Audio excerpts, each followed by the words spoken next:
recognise that. Thank you for the wonderful introduction. Yes, so along with one other guy, I co-founded a business in 2003 in the UK called Avantia. It was a tiny business to start with. We had no customers at all, and it was still quite a small business when we finished. By kind of overall standards, we had 130,000 customers, which really is tiny by kind of big insurer standards. But you know, we grew despite ourselves sometimes, and I'll give you 5 minutes on that, because that's not the important bit. It's more about now and how I might be able to help you just apply some of the learnings that I had to what's happening today. And today, as Wendy said, what I spend my time doing, which I've really enjoyed, is working with smaller businesses and brokers and agents to just kind of recognise some of the opportunities that there are, because despite everything, there always are. So this kind of is a blatant play in the session before lunch to try and keep everybody's attention in the room. Yes, I work with business owners and senior managers most of the time. Tends to be more strategic kind of work that I do with them, trying to help look at opportunities and plot a way as to how they can get there. But I learned, as I'm sure you have, that everybody in the business has a valid input at all times. So some of you will have moved away from the client face and may not speak so regularly to some of the clients that perhaps you once did and entrusted those to people in your business. And given the theme of today, very often there's nobody better to know your customers than the people who actually speak to them, if that's not you. So there was always a place in our business for feedback, ideas, whether it's more tactical or whether it is tactical, then becomes strategic to help drive the business forward. So hopefully this will resonate with everybody in the room. So the title, as you'll all know, those of you who lead and run businesses, you have to make bold, brave decisions. Not every day, but sometimes you have to, and sometimes you do it with a minimum information, and you do it on a gut instinct, which is not particularly fashionable, because everybody talks about data, and there's no doubt that data and analytics is extremely important, but still there's that element of calling it at the right time and making a decision perhaps where the data isn't available. And quite equally, we could have called this, or could have themed this more about moments in time, how to recognise opportunities when they're there, even if they're not blindingly obvious. And I know that in common with the UK market, actually I was talking to a broker in Vancouver just the other day, and again, a number of conversations that come up with brokers here and in the UK, how much commonality there is between the markets. We're all humans after all, and we all interact with humans. There's a lot of commonality between the markets, even though at a bigger scale the markets are very, very different. So moments in time, how to spot the opportunities, which I believe there are here, regardless of what the prevailing market conditions are. And fortune is in the title as well. I don't know, this is a personal kind of definition. I've put lucky in the title. I think everybody to grow a thriving business has to be lucky at least once. We certainly were. I think timing for us was probably our greatest slice of luck. But fortune for me is, kind of luck is kind of rolling a dice at Vegas, and you kind of get what you get. Fortune for me comes with working hard, staying close to the business, and just snibbing those odds a bit, just loading those dice. So for me, yes, luck plays a part, but fortune comes as a result as well. So just really to spend literally a few minutes on the UK, because that's not really what's particularly interesting to everybody in the room here. And going back to the idea of moments in time, obviously the insurance market existed before 1985, but really for us, that moment in time heralded the first kind of specifically direct insurer. Now you've probably heard of Direct Line at some stage or other, the bright red telephone, the old-fashioned telephone as it was, with a circular dialer on it. And that came along in 1985. That was our first direct insurer. And it kind of started what was a very slow trickle of business away from what was really a market governed by banks. We had a lot of linked business with mortgages and lending that fed the insurance market, and from intermediaries, from brokers, agents, people like you in the room.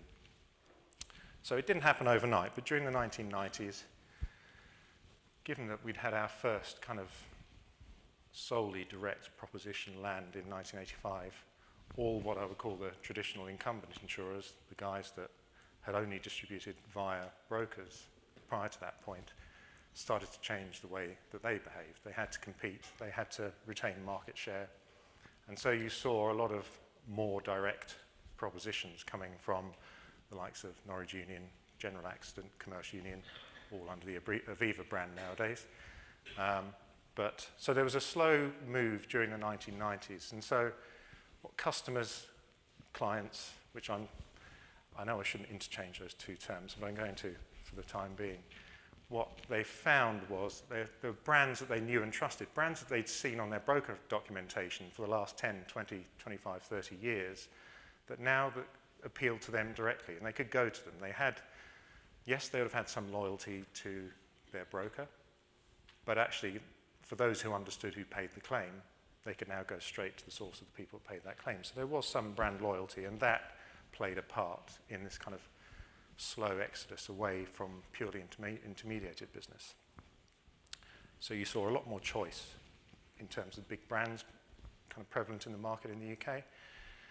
But what that meant was, with choice, as a consumer, I don't know if you had the same thing here. The Yellow Pages used to have the advert, let the fingers do the walking. Exactly the same in the UK.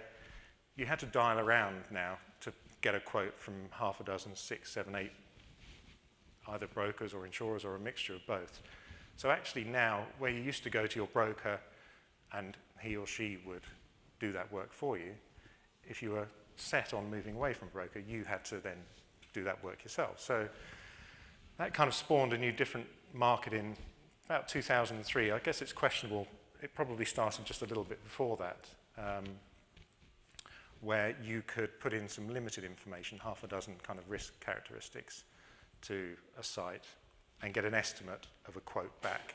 But then you'd have to pick up the phone and talk to the insurer and start all over again to buy something, which is, I think, pretty much where we are here with kind of the personal lines comparison element of it at the moment. 2003, the big difference was it's a company called moneysupermarket.com. You put your details in their site. Once you get a half dozen insurers come up, difference being then you just click on one of those insurers, it would take you over to their site. And at that point, at the very beginning, you'd have to put your information in again, but within about a year of that time, your details will be pre-populated. You go across and you could literally click buy, and that whole process could be over in 10 minutes. And you'd have felt at that point, getting a quote across 6 insurers, having gone to one place, your fingers didn't need to do the walking anymore. So that really played out through the 2000s, and by 2007 we had 4 big price comparison sites, and for about 80% of customers going online to get a quote for auto or for home, you'd see somewhere between 75 and 90 different insurance providers offering a quote for your one piece of business. And so ultimate price transparency, you could see from top to bottom across all those 85, 90 different providers what the cheapest price was, what the most expensive price was. Of course, this is a grudge purchase. I won't pull any punches. Rob was a bit more careful about it. This is a grudge purchase. Motor or auto and home insurance is a grudge purchase. You want to spend, as a customer, as little time and as little money on it, generally, as possible, with some caveats. And where you're being conditioned to to rank things by price, that kind of principle is reinforced. So the market became very quickly conditioned to looking at price only. So then really from 2010 onwards is what I call a period of consumerization, where really now, and this still exists now, the customer kind of dictates. They have the control in their hands. They can see pricing across the whole of the market or what they see as the whole of the market. And when you've got 80 or 90 people quoting for your business, that must feel like the whole of the market. So control has been passed from what was, perhaps just 20 years beforehand in the hands of intermediaries and the big insurers, is now pretty much completely in the hands of consumers. So there's been a wholesale switch from how the market behaves. So our little business that we started coincidentally in 2003, it wasn't because of aggregators. That really wasn't what that was about. We started, as most people start a business, we start a business because you've kind of got that desire, you've got an itch you want to scratch, or a point to prove, or an axe to grind, whatever it might be. And I guess we had a combination of all of those. I'd worked in insurance prior to that for probably 10, 12 years, and I'd worked for big companies and small companies, and was kind of fed up with seeing how things were done. And I just didn't play well with big companies. I'm not a big company guy. So we started a business to serve a very underserved niche in the UK, which was brand new homes. People are buying a home off plan, and that was where our niche was going to be, and that's what we were going to target. We could grow it out, but that was where we started. It wasn't in the middle of kind of a big house building program in the UK at that time. There wasn't somebody with a product specifically aimed at, kind of 20-somethings moving into a house for the first time, buying off plan. We felt there was a market there to serve. And so we did develop that over kind of 12 to 18 months, but it was quite hard work. It was for a small company with small budgets from a marketing perspective. We always grew organically. We never spent more year one than we thought we would get to stick into year two. So we weren't investing ahead of the curve. We were very, very disciplined, which we carried forward throughout all of our business life, actually, to be honest. But then the aggregators came along, and for the first time, we, as a small business, were able to compete on a level playing field with, as I said, at that time, probably 6 others in 2003 were in the kind of the quotes on most of the aggregator sites. So for a small business like ours, it was really, really distracting to be able to play directly against the Norwich Unions, whoever else, AXAs, Zurichs, in that personal line space. Before, we didn't have a marketing budget to compete, but as long as we appeared on the aggregator listings, we were competing with these guys. And so we allowed ourselves to be kind of overtaken, consumed with the greed of growing, and we grew at a ridiculous pace, far beyond what we thought.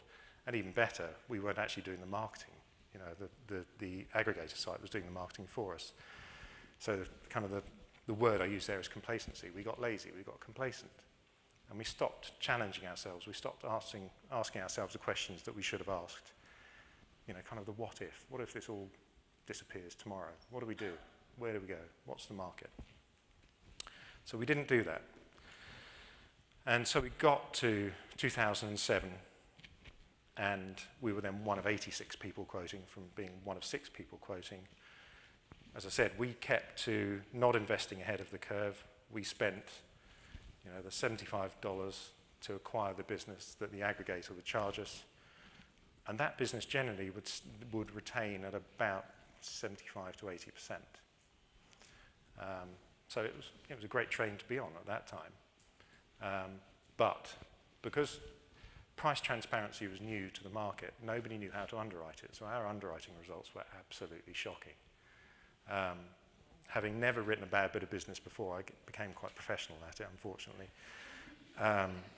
And so just to add insult to injury, we were getting declining new business numbers because we weren't prepared to pay to be ranked highly on the screen by discounting the premium and funding it with marketing spend. We were also getting hit on our renewing business by pretty uneducated, unintelligent, broad kind of untargeted pricing increases from our insurers at the time as well. So we went backward with epic dispatch over that period. And so very often, as happens in times when times are bad, you start to ask the questions. And you think, okay, well, where do we go from here? What are we doing? What does the market look like? And as so often happens, invention becomes the motherhood of all necessity, or whichever way around that phrase works. I'm not sure what it is. But we came up with something anyway. So we kind of had a bit of a relaunch in 2009, and we went to market through the same distribution channels with a brand new proposition. It was still home insurance. It was still what we knew, where our experience was, and what we'd always done. But we just moved it to the side a little. So rather than going on to an aggregator and 80% of people getting a quote from 90 odd different insurance providers, we decided to focus on the 20% of people that couldn't get a quote. So instantly we had a proposition for the aggregators that they couldn't monetize. And now anybody who works with an aggregator will know that, you know, if they can monetize anything, they'll do what you need them to do. So we actually somewhat unwittingly hit on a really, really rich seam of interest from the aggregators, a massive distribution channel already open for us. And so we grew really strongly. So post 2009 through to when we sold the business in 2014, we grew really strongly. We had a proposition that nobody else had, and we actually inadvertently changed the market, which sounds a very grand statement to make, but people followed us into that market. And so now, unfortunately, that market is almost as saturated as the rest of it, which is where the timing thing comes in as a bit of a dose of luck. So I just kind of, the line means nothing other than a representation of perhaps policy count, new business revenue. So you can see in the middle here, between kind of 2006 through until 2009, there's what you might call a hiccup. And that's the bit that I wanted to focus on, because actually that's where I think there are so many little things that we didn't even see at the time that made such a big difference to how the business then developed from that point onwards. And how, you know, I went to a conference a couple of months ago, and it was a tech conference. It wasn't insurance specific, it was a tech conference. And it was, most of the speakers were entrepreneurs that had started businesses, and they were people who set up Tesla, because I think most people would assume that Elon Musk was one of the founders of Tesla. He wasn't. He came late to the game, but they had the first CEO of Tesla on stage. They had people from some of the big social networks on stage that had been through previous businesses and had only recently kind of got to where they are. And one of the themes of that was how failure actually is acceptable. All of them have failed. These people who are, you know, multi-billionaires now have all failed. Multiple times they failed. And it was really, you could almost hear the kind of the intake of breath around the room, because the attendees, the delegates at this conference were, probably half my age, but a lot of them were involved in tech startups, and they were really immature and uneducated in a lot of ways of how to run a business. Extremely intelligent, bright people who obviously got very good ideas and how to, or, you know, something to set a business up about. But to be told by somebody on stage who's, you know, a multi-billionaire that getting it wrong is okay, it's then what you do once you get it wrong, was a real, you could feel almost kind of the atmosphere lift in the room. And so in our tiny way, and part of my message today is, getting things wrong is absolutely fine. It's how you respond to it and what you do after that point in time. And so our little hiccup in the middle was us suffering from getting it wrong.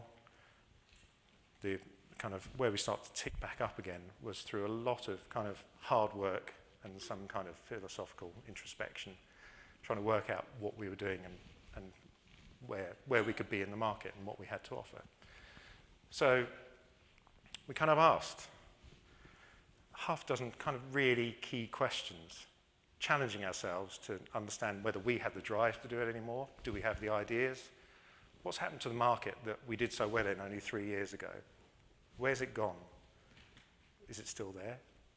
What is there? And so, you know, quite rightly, we could have, and one of the options was, we could have just stopped and lived off the renewal tail for 5-10 years, it would have been quite a healthy income if you'd slimmed the business right down. But then, you know, when you're responsible at that time for 35 people with mortgages, debts, car loans, everything else, children, family, you start to feel a certain press on the conscience. You can't just turn around that. If it was just the two of us, totally different. So those were key questions, and those are quite big kind of philosophical questions that only individuals can ask of themselves and expect, or not expect, hope to come up with an honest answer to. So we looked at ourselves, but then we looked around us as well. So what happened to the market? Well, it became massively commoditized. We'd done well out of that early day commoditization, but we allowed the grass to grow under our feet, and we've gone backwards ever since. Do we have the skills to do it again? I mean, would you do this again? No, you wouldn't do the same thing again, not if it didn't work the first time. So if you skip down to the next one, where are the opportunities? Looking at the opportunities. And so even in the middle of a market that had turned against us, there were clearly a number of opportunities. And so if you pick one of those opportunities, do we have the skills to fulfill it?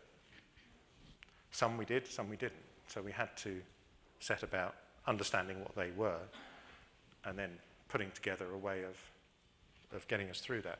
So therefore, there's a cost. Generally, opportunities only come along with a cost. But what's the alternative? We go out of business, or we live off the long tail, or actually, can you spend that cost in a way that doesn't massively disrupt your cash flow immediately? Can you stage that cost? Can you scale it? So those are all kind of relatively big questions that we had to challenge ourselves at the time. And so we made some right decisions on the back of that. We still made some wrong decisions off the back of that. But ultimately, we picked a good horse to back. And as I say, we kind of helped to redefine a small part of the market, which was a huge part of the market to us. It was more than we could have imagined it could have been. So that's as much time as I want to spend on the UK. So on the theme of opportunities, so I'm keeping just on the right-hand side there, the kind of the timeline of the UK and the various kind of points in time. So you might ask yourselves now where Canada is on that line, where the market in Canada is on that line, personal lines particularly. Are there similarities? Yes, there are definite similarities, but there are also quite a lot of differences, and I think it's important. This is my view. I'm sorry if the text is too small to read there. This is my view on, so it's my personal opinion on where the market here will move in the next kind of immediate period. So you've always had direct, well, not always. For a long time, you've had direct insurers here. That's not a new thing. But over the last 3 years, you've also seen some of your traditional insurers go more direct. It feels like a personal slur when an insurer that you've worked with for the last 20 years decides that they can do a better job than you and goes direct to your customers. But you've got to ask yourself the question, why wouldn't they? They invest a lot in data, technology. A lot of them now invest a lot in insurtech, and some of their ways to reach the customers is by deploying that insurtech. But it still kind of hurts. But that doesn't mean there isn't an opportunity. So I'll come back to that in a minute.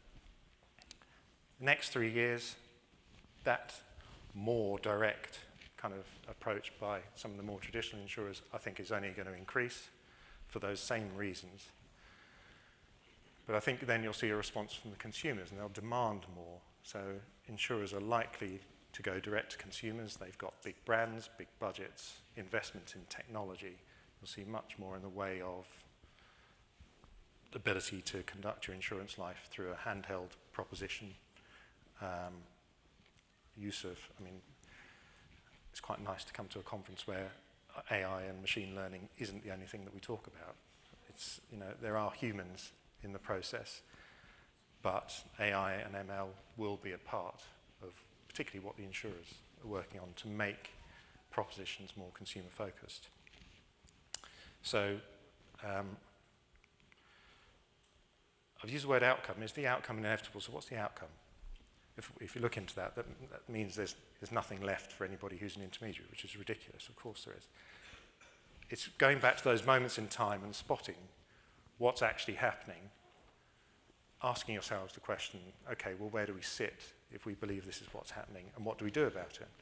So just like in our market, where we had to ask the questions, we had the aggregators kind of snapping up.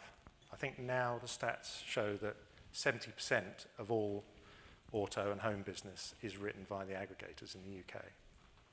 And it's been at that kind of level for the last 5 years or so.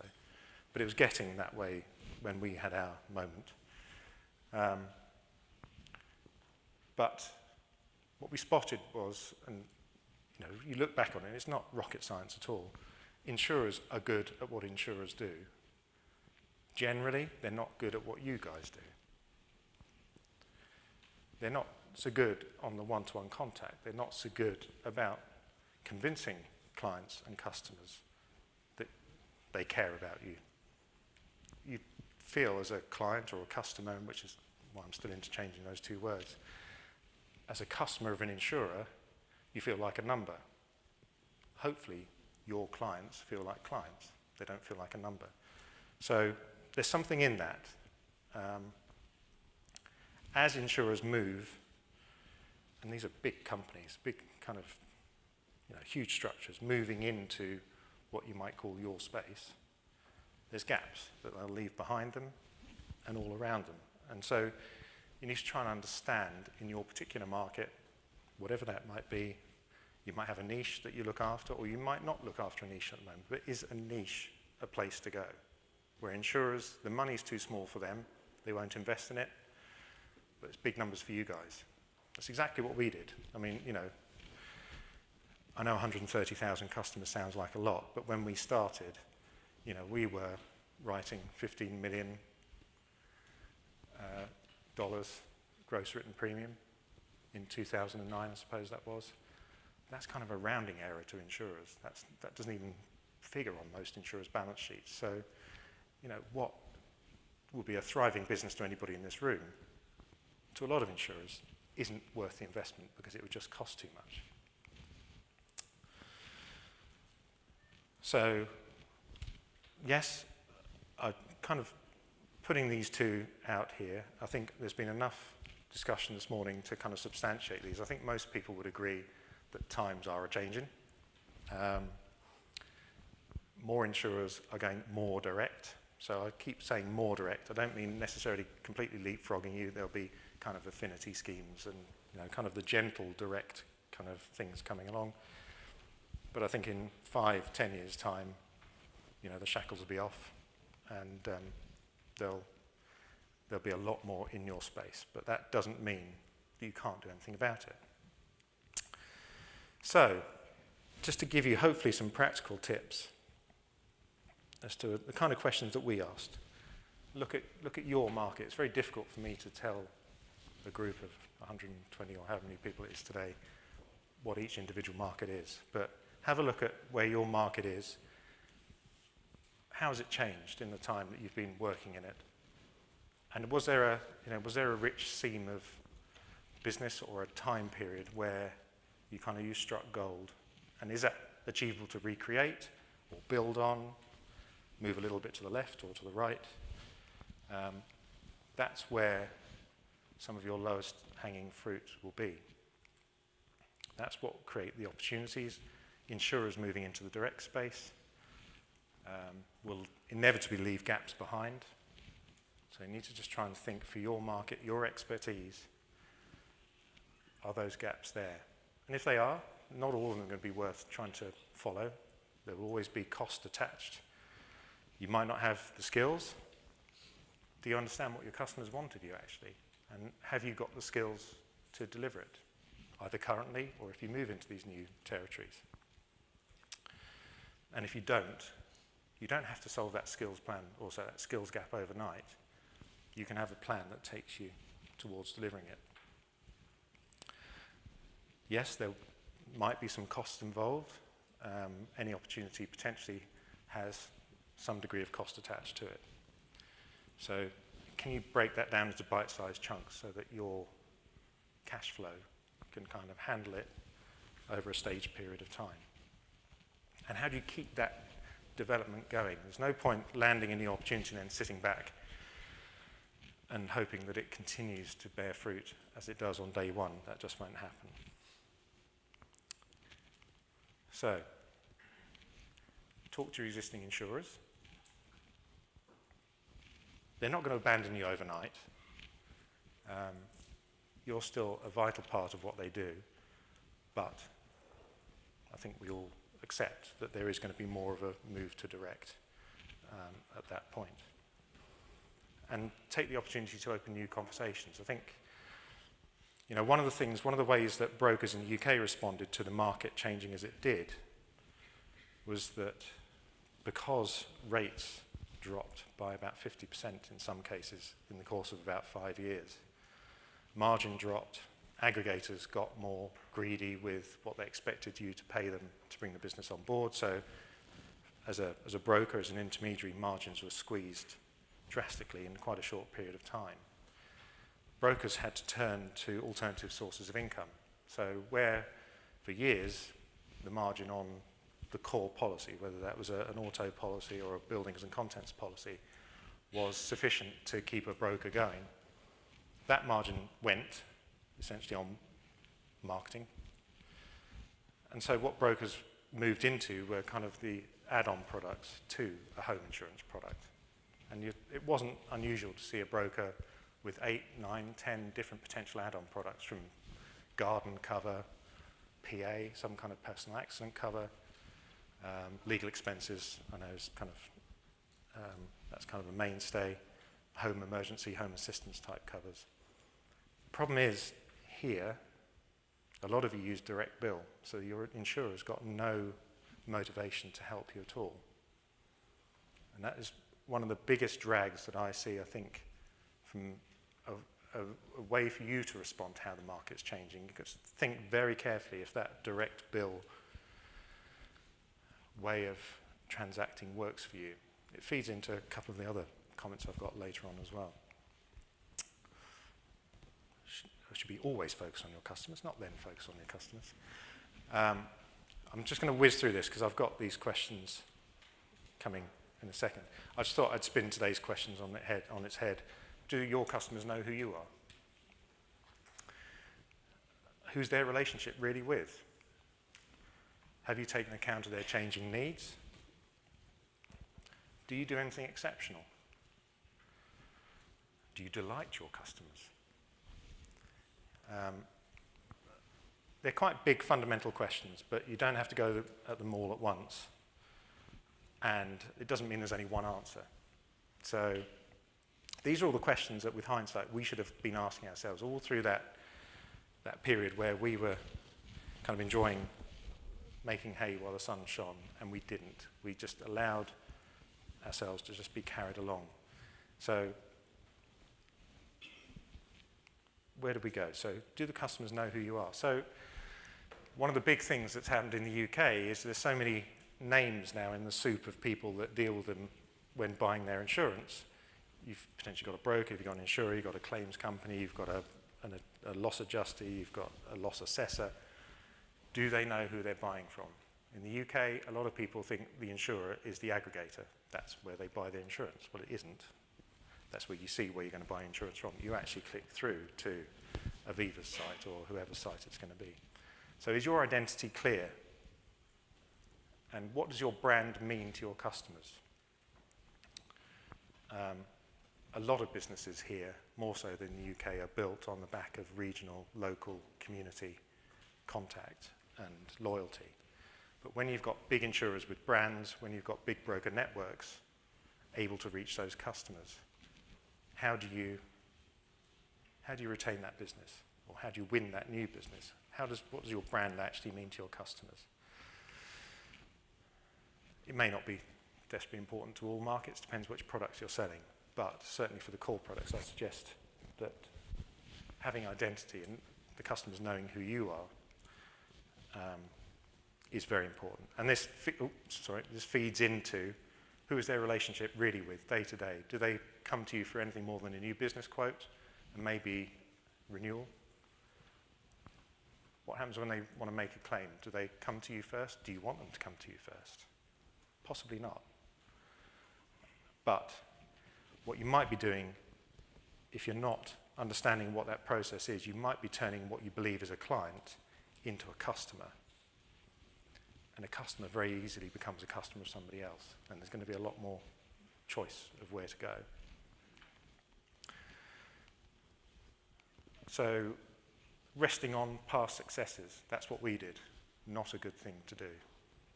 If you acknowledge change is coming and you need to respond to it, you do need to ask yourselves, have we changed what we do to our customers? Have our customers asked us to change, and have we responded? And how has the market changed around it? Are you doing what your customers are asking you to do? As I say, a lot of these overlap, so I'm not going to dwell on them, but I think this probably comes out as part of the pack anyway. So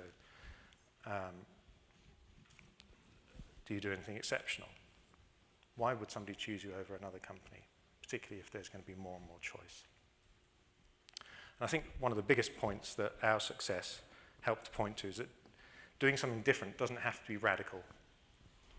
We stayed within home insurance, we stayed in the same distribution, same core product. It still had the same sections, buildings, contents, the other kind of sections of cover that you have in an insurance policy.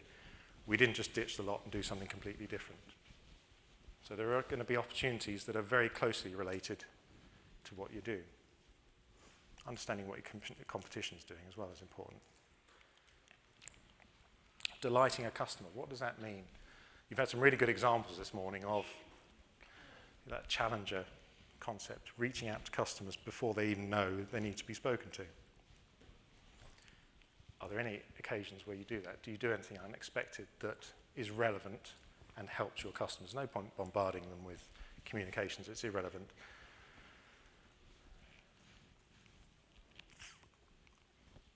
And if you can't come up with answers to those questions that point you in a direction where you are doing something different for your customers, that they would actively choose you over somebody else, you've got to ask yourself, why wouldn't they go direct? If the value that you add is not being correctly and as thoroughly kind of laid out to them as it could be, what's to stop them valuing you in the same way as they value going to a direct insurer? So it's not a message of despair. You just need to recognize these signs and change something. Might be just changing a little bit, might be a bigger size change. So one of the best things that we ever did was to talk to our customers, ask them, how do you know what they want? If you don't ask them, if you don't talk to them, how do you know? How good are you in this room at talking to your customers? And I don't just mean one-on-one as you happen to have a conversation, but actually going out and asking questions as a program of understanding what your customers want. This mantra, measure, test, change, measure, test, change. Know what you're doing currently, measure what you're doing currently, come up with an idea to how you might improve it, implement it, test it, implement it. Then once you've had a reasonable period rolling that out, measure it again, test it again, change it again. If you don't know what you're doing currently, there's no point trying to change it. It's as blatant as that, unfortunately. And I'm not going to dwell on the last point because everybody's said that one for me this morning. Although I think the important word there is information. It's like that fire hose picture that was up here earlier.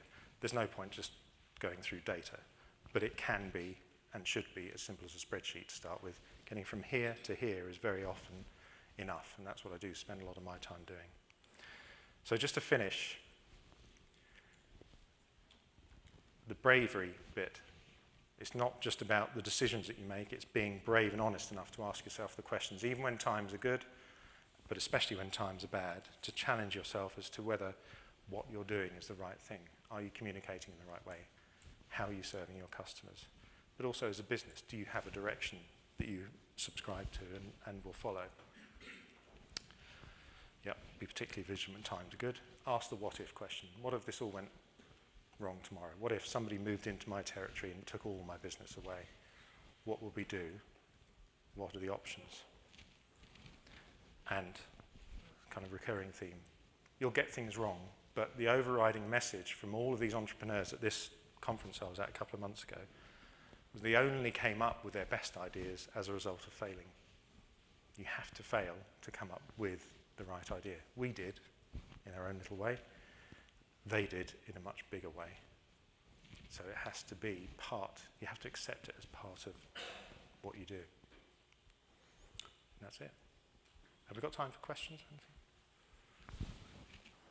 No, not really, have we? 1 minute? Yeah. Any questions? Yes. Explain, you mentioned how direct bill impacts your ability to service your customer. Mm-hmm. Can you explain that? I think it, sorry, yes, so the question was that I talked about how direct bill impacts the ability to service your customer. What I was really referring to is the options that are reduced by, if you're going to see margins from your core product reducing as a result of increased competition, what brokers are able to in the UK, because virtually nobody, and this was a principle, virtually nobody passed the payment responsibility to the insurer, because they felt that was one of the key kind of jewels of a relationship. If you've passed that responsibility to your insurer, if you need to earn margin from additional products, different products, as part of that main transaction, your ability to do so is much more limited. You'd have to find a friendly insurer that's willing to collect premium for something they don't underwrite. Just saying it sounds daft, it's impossible. So that was really what that was about. It's your, the options that it narrows down for you.